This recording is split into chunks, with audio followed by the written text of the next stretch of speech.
ഇത് ഒരാളുടെ ജീവിതമാണ്. പാലക്കാടൻ ഗ്രാമങ്ങളിലെ കാറ്റിനൊരു പ്രത്യേകതയുണ്ട്. കരിമ്പനയിലെ ദേഹം അന്വേഷിക്കുന്ന ആത്മാക്കളുടെ ശ്വാസമായിരുന്നു ആ കാറ്റ്. ഒരു പാവപ്പെട്ട കുടുംബത്തിൽ ജനിച്ചു വളർന്ന അവൾക്കിന്ന് മാംഗല്യമാണ്. വളരെ സന്തോഷത്തോടെ അവളിൽ ഒരു സ്വപ്നം പൂവണിഞ്ഞു. എന്നാൽ അതിനുശേഷം അവളുടെ ജീവിതം അത്ര എളുപ്പമായിരുന്നില്ല. അവളിൽ ആകെ ഒരു മാറ്റം പോലെ. തൻ്റെ സ്വന്തം വീട്ടിലേക്ക് പോവാൻ വാശി കാണിക്കുന്നു.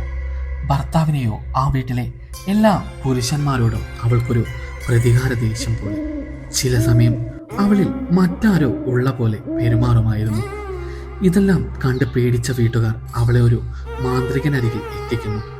മാന്ത്രികൻ പറഞ്ഞത് ശരിയാണെങ്കിൽ അവളിലൊരു ബാധ കയറിയതാണെന്ന് വ്യക്തമാണ്. പണ്ടൊരിക്കൽ അസമയത്ത് കരിമ്പനയിലെ കാറ്റ് അവളിൽ ശക്തമായി വീശിയിരുന്നു.